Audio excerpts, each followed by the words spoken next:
Hello guys, this is my first video on commerce field. इन इस channel में जितनी भी वीडियोस आएंगी वो कॉमर्स से रिलेटेड जितने भी टॉपिक्स हैं, जितने भी सब्जेक्ट्स हैं उनसे रिलेटेड होगा। तो आप मुझे कमेंट बॉक्स में भी लिख सकते हैं, मैं वो टॉपिक्स आपको करा दूंगी। तो पहले मैंने सोचा कि हम पहले बिज़नेस लॉ से स्टार्ट करते हैं, देन उसके बाद आप जो भी बोलेंगे मैं वो लेके आऊँगी। आपको अगर कॉम्पिटिटिव एग्ज़ाम्स के लिए भी किसी तरह की प्रॉब्लम्स आ रही हैं तो आप मेरे को कमेंट बॉक्स में लिख सकते हैं। देन स्टार्ट करते हैं। Today we have nature and kinds of contract. तो हम पहले पढ़ेंगे कि कॉन्ट्रैक्ट्स क्या होते हैं। जब हम बिज़नेस लॉ की बात करते हैं या फिर किसी तरह के बिज़नेस की बात करते हैं तो उसमें हम सबसे पहले एक कॉन्ट्रैक्ट की बात करते हैं। तो पहले मैं ये टॉपिक करा देती हूँ। पहले कॉन्ट्रैक्ट्स होते क्या है। A contract is an agreement creating and defining obligation between the two parties. इसका मतलब है कि एक कॉन्ट्रैक्ट के अंदर मतलब एक अग्रीमेंट किया जाता है, देन उसके बाद उस अग्रीमेंट को क्रिएट और डिफ़ाइन करने के लिए उनकी ड्यूटीज़ और ऑब्लिगेशंस जितनी भी है, राइट्स हैं, उन सब के बारे में अच्छे से एक्सप्लेन किया जाता है। उन्हें ही हम कॉन्ट्रैक्ट कहा जाता है। जब हम दो पार्टीज़ के बीच में किसी तरह का कोई कॉन्ट्रैक्ट होता है किसी परफॉर्मेंस को करने के लिए। अब हम बात करते हैं Indian contract act. Indian contract act जो था वो 1 डे ऑफ 1872 में बनाया गया था, पास किया गया था। फॉर रिड्यूस द क्या हुआ, इसमें काफ़ी ज़्यादा प्रॉब्लम्स आने लग गई, मतलब कि बहुत ज़्यादा बर्डन हो गया एक इस अकेले एक्ट में कि बिज़नेस लॉ का एक अकेला ही एक्ट है और इतनी सारी क्रिएशन मतलब इतना सारा रूल्स एंड रेगुलेशंस को इम्प्लीमेंट करना और उन्हें किसी तरह की कोई प्रॉब्लम होती है तो उन रूल्स एंड रेगुलेशंस को लाना, बहुत प्रॉब्लम्स क्रिएट हो रही थी और बहुत बर्डन हो रहा था एक इस सिंगल एक्ट में। तो उन्होंने क्या किया, सेल्स ऑफ गुड्स एक्ट 1930 में लेके आए, जिसके अंदर सेलर के जितने भी ड्यूटीज़ एंड राइट्स हैं, जितने भी प्रॉब्लम्स या फिर जितनी भी चीज़ें इसेंशियल्स एलिमेंट्स हैं, जितने भी, वो सब के बारे में इसमें बताया गया है। हम आगे वाले चैप्टर्स में, आने वाले चैप्टर्स में हम पढ़ेंगे। For reduce the burden of partnership rules. अब क्या हुआ, कंपनीज जो थी वो पार्टनरशिप करने लगी, दैट्स वाई उन्होंने क्या किया, for reduce the burden of partnership rules वो पार्टनरशिप एक्ट लेके आए 1932 में, जो हमारे क्लास 12th में है हमारा पार्टनरशिप एक्ट से रिलेटेड जो भी बुक है हमारी। तो अब बात करते हैं अग्रीमेंट की। Agreement means every promise and every set of promises forming consideration for each other. Consideration means something in return. जब दो पार्टीज़ के बीच में किसी तरह का कॉन्ट्रैक्ट होता है तो उस जैसे एक पार्टी ने परफॉर्मेंस कंप्लीट कर दी अपनी, देन दूसरी पार्टी को कुछ पेमेंट करनी पड़ेगी, उसे ही कंसिडरेशन कहते हैं। और ये बहुत ज़्यादा होता है, ऐसा हम देखते हैं अपने आसपास। तो अग्रीमेंट ये एक फॉर्मूला है जिससे हम एग्ज़ाम में लिखेंगे तो काफ़ी ज़्यादा अच्छा इम्पैक्ट पड़ेगा, हमारा प्रेजेंटेशन काफ़ी अच्छा होगा। तो agreement is equals to offer plus acceptance. अब और ये कॉन्ट्रैक्ट का भी फॉर्मूला है। अग्रीमेंट मतलब offer plus acceptance means agreement के अंदर सिर्फ ऑफर और एक्सेप्टेंस आती है। मैं आगे आपको बताऊंगी कि इसका मतलब होता क्या है। और कॉन्ट्रैक्ट में इन्फोर्सिबिलिटी मीन्स जब लॉ के तहत जब उस दोनों पार्टी की जो परफॉर्मेंस, जितनी भी ऑब्लिगेशंस, जितनी भी राइट्स, जितनी भी ड्यूटीज़ हैं, वो जब एक लीगली हो जाता है तब हम उसे कॉन्ट्रैक्ट कहते हैं। मीन्स ये जो है ये एक ब्रॉड टर्म है और ये बहुत छोटा एक स्मॉल सा पार्ट है एक कॉन्ट्रैक्ट का, ठीक है। लेट्स से इसमें कहा गया, मैंने 2 एग्जांपल्स लिए हैं इसमें कि एक पार्टी है और एक बी पार्टी है। उसने ए पार्टी ने इसको ऑफ़र किया कि आप मेरे लिए ये सब मतलब एक परफॉर्मेंस के लिए कहा कि आप मेरे को ये सेल करवा लीजिए और देन उसके बाद मैं आपको पेमेंट कर दूँगा। देन उसके बाद उसने क्या बोला कि बी एक्सेप्ट कर दिया, बट इनके बीच में कोई legal obligation means legal relationship नहीं है, तो इसे हम कॉन्ट्रैक्ट नहीं कहेंगे। और एक टर्म आती है, ये काफ़ी प्रोफेशनल कोर्सेज में पूछा जाता है MCQs में, कि कंसेसिस एड आइटम का मतलब क्या होता है। इसका मतलब ये होता है कि जब हम कॉन्ट्रैक्ट कर रहे होते हैं तो दोनों ही पार्टी उस कॉन्ट्रैक्ट की जो भी परफॉर्मेंस और जितनी भी टर्म्स एंड कंडीशंस हैं उन्हें same sense at the same time, उसी टाइम पर सेम सेंस में ले।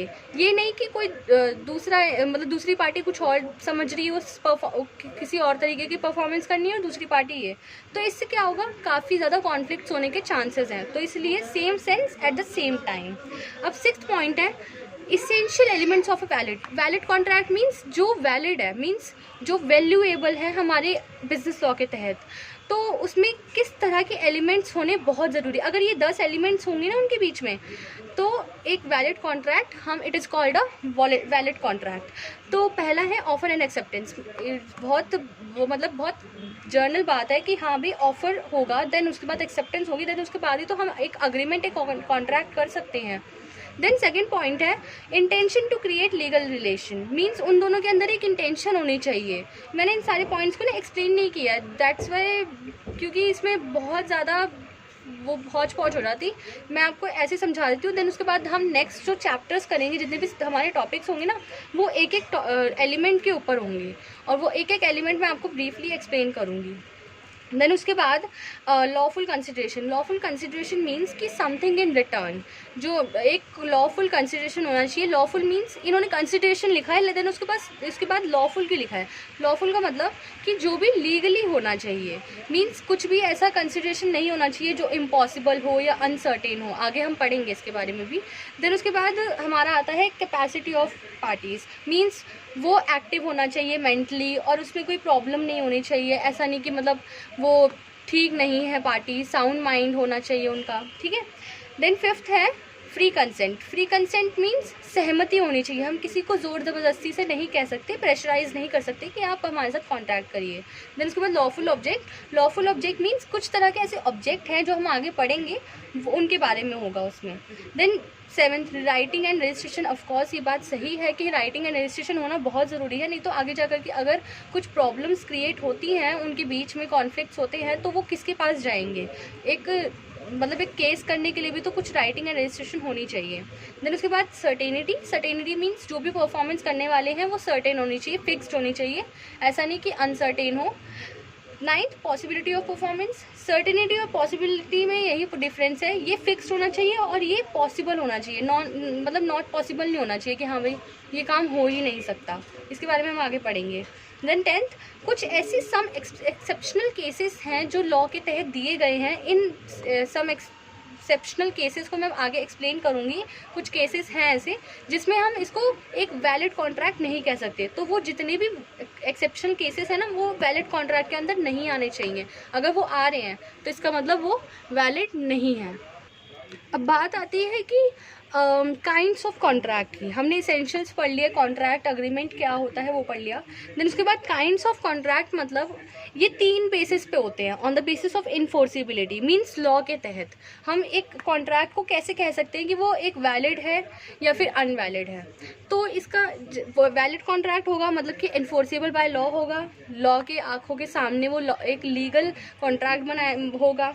देन जब विच follows all the essential elements of a valid contract means जितने भी इसेंशियल एलिमेंट्स जो हमने 10 इसेंशियल्स पढ़े अभी, वो सारे ही फॉलो होने चाहिए, तभी हम उसे एक वैलिड कॉन्ट्रैक्ट कह सकते हैं। देन उसके बाद बात आती है वॉइड कॉन्ट्रैक्ट की। Void contract means a contract which ceases to be enforceable by law. Means ऐसे कॉन्ट्रैक्ट जिन्हें हमने पहले ही मना कर दिया है, फॉरबिडन हो गया है बाय द लॉ, हमने बोल दिया है कि ये कभी भी वैलिड कॉन्ट्रैक्ट नहीं बन सकते। वॉइड मीन्स जो बिल्कुल ही वैल्यूएबल नहीं रखते एक लॉ के तहत। तो जैसे a valid contract can become void in following condition. Means 2 conditions दे रखी हैं, ये तो बिल्कुल ही नहीं हो सकता। जैसे सुपरवीनिंग इम्पॉसिबिलिटी मीन्स जो काम इम्पॉसिबल है, जो कर ही नहीं सकता इंसान। जैसे मैं इसका एग्जांपल लेती हूँ, बहुत जर्नल सा एग्जांपल है। जैसे एक आदमी है, वो उसकी डेथ हो गई है, उसकी डेड बॉडी पड़ी है, तो एक इंसान आकर के कहता है कि मैं तुम्हारे साथ कॉन्ट्रैक्ट करता हूँ, दूसरे इंसान से, कि मैं आपके साथ कॉन्ट्रैक्ट करता हूँ और बोलता हूँ कि ये इंसान अभी एकदम से अलाइव हो जाएगा, देन 100 किलोमीटर्स की रेस दौड़ लेगा। वो पॉसिबल नहीं है, वो इम्पॉसिबल है, वो because he is died already. तो कैसे बोल सकते हैं हम। देन उसके बाद सब्सिक्वेंट इलीगैलिटी मीन्स जो भी जैसे स्मगलर्स वगैरह होते हैं, ये सब कोई भी कॉन्ट्रैक्ट करें उसके लिए वो वैलिड कॉन्ट्रैक्ट नहीं कहलाया जाएगा, वो वॉइड कॉन्ट्रैक्ट्स होंगे। माना कि ये सब कॉन्ट्रैक्ट आज भी होते हैं, बट इन्हें कभी भी वैलिड कॉन्ट्रैक्ट नहीं बोला जाएगा।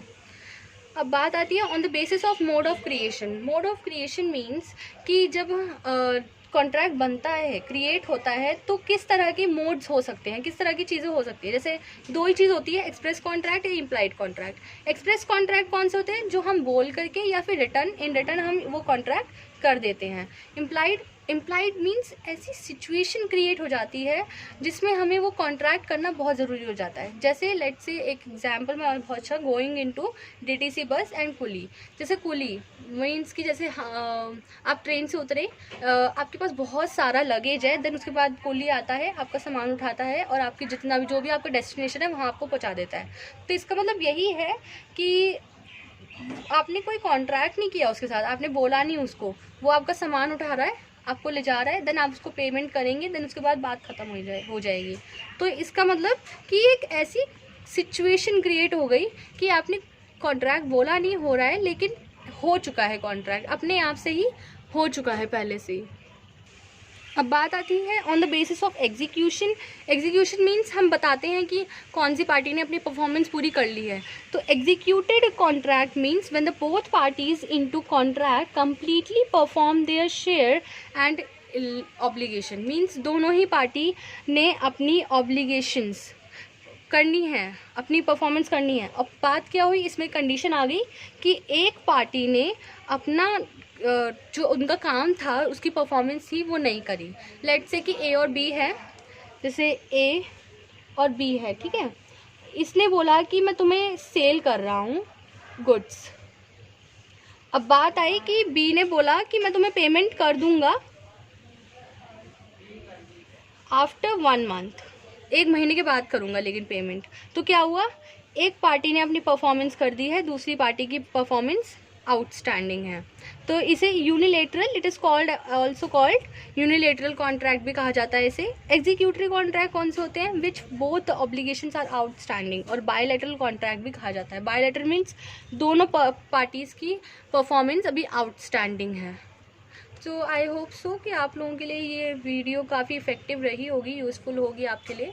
तो हम नेक्स्ट टॉपिक के साथ मिलेंगे बिजनेस लॉ में।